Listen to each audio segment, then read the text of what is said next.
নমস্কার বন্ধুরা, আমি কোজাগরি আবারও চলে এসেছি তোমাদের কাছে একটা ভিডিও উপস্থাপন করতে। আজও যে সংক্রান্ত তথ্য আমি তোমাদের সামনে তুলে ধরতে চলেছি সেটাও মকর সংক্রান্তি সংক্রান্ত একটি তথ্য। হ্যাঁ বন্ধুরা, ঠিকই শুনেছ। বন্ধুরা, সূর্য মকর রাশিতে প্রবেশ করছে রবিবার দিন, অর্থাৎ 14ই জানুয়ারি দুপুর 2:42। কিন্তু সূর্য উদয়া তিথিকে মান্যতা দিয়ে আমরা সকলে মকর সংক্রান্তি তিথিটি পালন করব 15ই জানুয়ারি সোমবার দিন। বন্ধুরা, আমাদের 12 মাসের 13 পার্বণের মধ্যে আরও একটি অন্যতম পার্বণ হলো এই মকর সংক্রান্তি পার্বণ। এই তিথি অত্যন্ত গুরুত্বপূর্ণ প্রতিটি বাঙালি এবং অবাঙালি সনাতন ধর্মাবলম্বী মানুষদের বাড়িতে। বন্ধুরা, এই মকর সংক্রান্তির উৎসবটি বেশ ধুমধাম করে আমাদের পশ্চিমবঙ্গে তো পালন করা হয়, তাছাড়া বিহার, ঝাড়খণ্ডে এর নানান মান্যতা দেওয়া হয় নানান রকম কর্মের মাধ্যমে।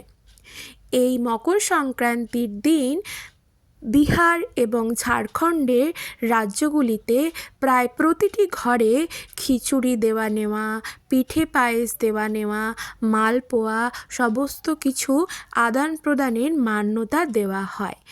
এই দিন তারা নানান প্রকার খাদ্য সামগ্রী, অর্থাৎ তিল দিয়ে বানানো কিছু খাদ্য সামগ্রী, গুড় দিয়ে বানানো কিছু খাদ্য সামগ্রী, এমনকি চাল ডালে মিশ্রিত খিচুড়িটিকেও ভগবানের ভোগ হিসেবে ভগবানকে নিবেদন করার পর তা প্রত্যেক বাড়িতে বাড়িতে বিতরণ করে থাকে ভোগ প্রসাদ হিসেবে।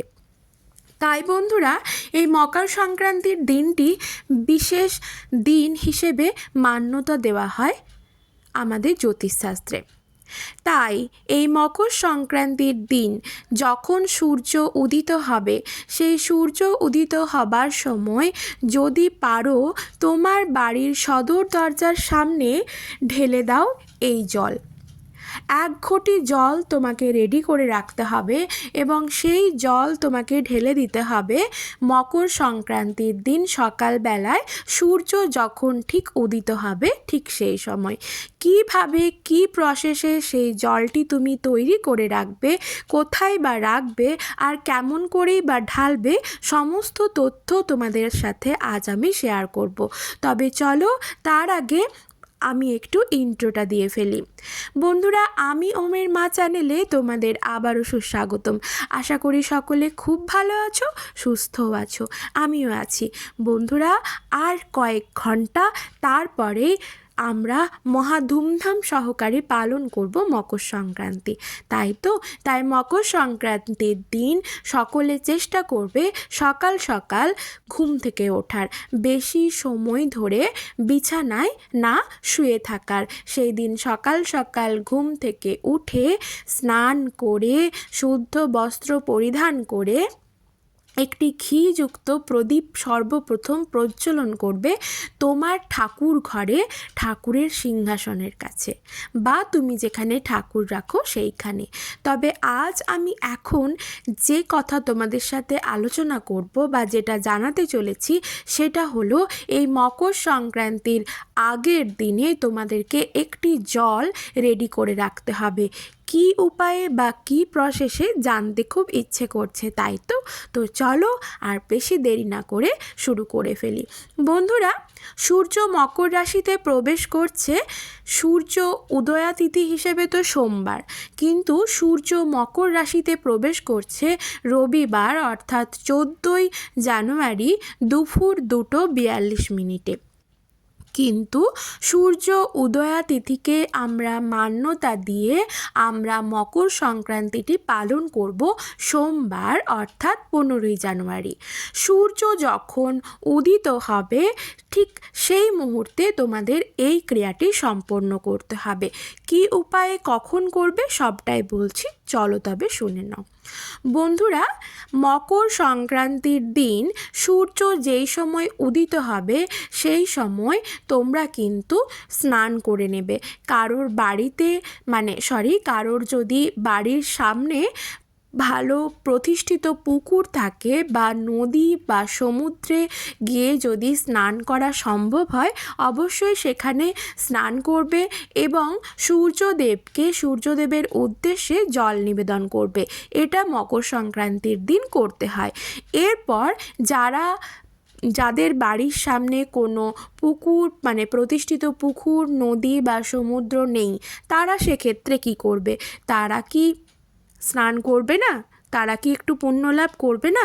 কারণ বন্ধুরা, শাস্ত্রে এমনই বলা আছে, মকর সংক্রান্তির দিন সকাল সকাল ঘুম থেকে উঠে যদি তুমি স্নান সারতে পারো, অনেকটা পাপ ধোয়া হয়ে যায়, পুণ্য লাভ হয়।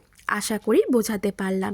এরপর ধরো, যাদের বাড়ির সামনে কোনো প্রতিষ্ঠিত পুকুর বা নদী বা সমুদ্র নেই, তারা কি করবে? তারা সেক্ষেত্রে সকালবেলায় যথারীতি সেদিন সূর্য উদয় হবার আগে ঘুম থেকে উঠবে এবং যখন সূর্য উদয় হবে সেই সময় তোমার বাথরুমে অর্থাৎ স্নানাগারে গিয়ে 1 বালতি জলের মধ্যে 1 চিমটে কালো তিল ফেলে সেই জলটা গুলিয়ে নাও এবং সেই জলে স্নান করো। ঠিক একইভাবে উপকার পাবে, ঠিক যেমন যারা প্রতিষ্ঠিত পুকুর, নদী বা সমুদ্রে স্নান করবেন, ঠিক তাদের মতোই একইভাবে তুমি উপকৃত হবে। যাদের বাড়ির কাছে পুকুর বা নদী বা সমুদ্র নেই, তারা কি করবে? তারা এইভাবেই করতে পারো। এবং সূর্য দেবতাকে সেদিন, তোমার যদি বাড়ি নিজের হয় তবে সেখানে তুমি তোমার বাড়ির ছাদে গিয়ে সূর্য দেবতাকে জল নিবেদন করতে পারো সূর্য দেবতার উদ্দেশ্যে। এবং যদি তোমার বাড়িতে তুমি না থাকো, ধরো যারা বাড়ি নেই, যারা ফ্ল্যাটে বসবাস করো, তারা কি করবে? ব্যালকনির কাছে গিয়ে সূর্যদেবের দিকে তাকিয়ে সূর্যদেবের উদ্দেশ্যে সেই জল কিন্তু নিবেদন করতে পারো। ফললাভ একই হবে। আশা করি বোঝাতে পারলাম। অবশ্যই সেই দিন তোমার বাড়ির তুলসী তলায় একটি ঘিযুক্ত প্রদীপ প্রজ্বলন করবে, যদি তোমার সাধ্য সামর্থ্য থাকে। যদি সাধ্য সামর্থ্যের বাইরে হয়, সেক্ষেত্রে বন্ধুরা সর্ষের তেলের প্রদীপ প্রজ্বলন করলেও হবে। এরপর চলো আর সাসপেন্স না রেখে বলে ফেলি তোমাদেরকে সদর দরজার সামনে যেটা করতে হবে। বন্ধুরা, সদর দরজা অর্থাৎ যেটা এন্ট্রান্স, মুখ্য দরজা, সর্বদা কিন্তু পরিষ্কার পরিচ্ছন্ন রাখবে, সেই দিনও রাখবে। সদর দরজার সামনে নোংরা আবর্জনা, ডাস্টবিন কখনোই রাখবে না। যারা ফ্ল্যাটে বসবাস করো, তারা হয়তো সুইপারের অপেক্ষা করে নোংরা বের করে রাখতে পারো, কিন্তু সেটা 1-2 ঘন্টা বা 3 ঘন্টার মধ্যে যেন সেই নোংরা নিয়ে চলে যায়, এদিকে লক্ষ্য করবে। এটা আমিও করি, কিন্তু অস্থায়ীভাবে সেই জায়গায় ডাস্টবিন কখনোই রাখবে না। এতে কিন্তু মা লক্ষ্মী রুষ্ট হন, ঠিক আছে? অলক্ষ্মীর বাস হয়। নোংরা যে কোনো জায়গায় অলক্ষ্মীর বাস সর্বদা থাকে, এটা আমরা সকলেই জানি। এরপর তোমাদেরকে যেটা করতে হবে সদর দরজায় ঢালার জন্য, সেটা হলো তোমাদেরকে একটি তামার ঘটি নিতে হবে। হ্যাঁ বন্ধুরা, ঠিকই শুনেছ, তামার ঘটি নিতে হবে। কাঁসা বা পেতলের ঘটি না, তামার ঘটি নিতে হবে। তোমরা 14ই জানুয়ারি রবিবার দিন যখন সন্ধে দেখাতে যাবে, তুমি যেমন করে সন্ধে দেখাও ঠিক সেই প্রসেসেই তুমি সন্ধে দেখাবে। সন্ধে দেখানো কমপ্লিট হয়ে গেলে ঠাকুরের চরণ থেকে, মানে তোমার ঠাকুরের সিংহাসনে যতগুলি ঠাকুর আছে তাদের চরণে যে ফুলগুলি রাখা আছে সেই সমস্ত ফুলগুলি তুলে নেবে এবং নিশ্চয়ই তোমার ঠাকুরের সিংহাসনে মা লক্ষ্মীর কোনো চিত্রপট বা আলেখ্য বা বিগ্রহ থেকে থাকবে, সেইখান থেকে মা লক্ষ্মীর চরণ থেকে মা লক্ষ্মীর চরণে নিবেদিত করে রাখা সকালবেলায় যে ফুলটি দিয়েছিলে সেই ফুলটিকে তুলে নেবে। এরপর তামার যে ঘটিটা বললাম, সেই তামার ঘটিটা পরিপূর্ণ করবে গঙ্গা জল দিয়ে। যদি তোমার কাছে অনেকটা গঙ্গা জল থাকে তাহলে গঙ্গা জল দিয়ে পুরো পরিপূর্ণ করে রাখবে। যদি গঙ্গা জল না থাকে তাহলে বিশুদ্ধ জল অর্থাৎ পানের উপযুক্ত জল, যেটা খাও তুমি, সেই জল দিয়ে পরিপূর্ণ করে রাখো তামার ঘটিটা এবং তামার ঘটির মধ্যে দিয়ে দাও সেই মা লক্ষ্মীর চরণে নিবেদন করে রাখা ফুলটি। বোঝাতে পারলাম। বাকি ফুলগুলো সরিয়ে দিলে সেই তামার ঘটির মধ্যেই গঙ্গা জল দিয়ে রেখে তারপর যে ফুলটি দিয়ে রেখেছিলে সেই জল সমেত ঘটিটি, তামার ঘটিটি সারা রাত্রি রেখে দাও মা লক্ষ্মীর চরণের কাছে। পরের দিন অর্থাৎ 15ই জানুয়ারি মকর সংক্রান্তির দিন সোমবার সকালবেলায় সকাল সকাল ঘুম থেকে উঠে পড়ো সূর্য উদয় হবার আগে। সূর্য উদয় হবার আগে উঠে পড়লে তারপর যাদের বাড়িতে সরাসরি সূর্যের আলো পড়ে না, যারা সূর্যের আলো প্রায় সারাদিন দেখতেই পাও না, যেটা আমার ক্ষেত্রে হয়, সেই সময় একটা নির্দিষ্ট কোনো টাইমে তোমার বাড়ির কোনো দেওয়ালে বা কোনো জানলায় নিশ্চয়ই সূর্যের আলো এই সময় পড়ে, নিশ্চয়ই পড়ে, যেটা সকলের ক্ষেত্রে হয়। সবার বাড়ি সব সময় রোদ পায় না, কিন্তু একটা নির্দিষ্ট সময় সকালে একটুখানি রোদ পায়। ঠিক যেই মুহূর্তে তোমার বাড়ির দেওয়াল বলো বা জানলা বলো যেখানে রোদটা আসবে, ঠিক সেই সময় তোমার সদর দরজার সামনে সেই যে আগের দিন সন্ধেবেলায় তামার ঘটি পরিপূর্ণ করে জলটা রেখেছিলে সেই জলটা ঢেলে দাও। এরপর যারা ধরো ফ্ল্যাটে বসবাস করো, পাশের বাড়ির লোক কি মনে করবেন সেই হিসেবে পুরো জলটা ঢালতে পারবে না, সেক্ষেত্রে কি করবে, তুমি ওই জল হাতের মধ্যে নিয়ে সদর দরজার কাছে, তোমার সদর দরজার কাছে ছিটিয়ে দাও। কাজ কিন্তু একই হবে।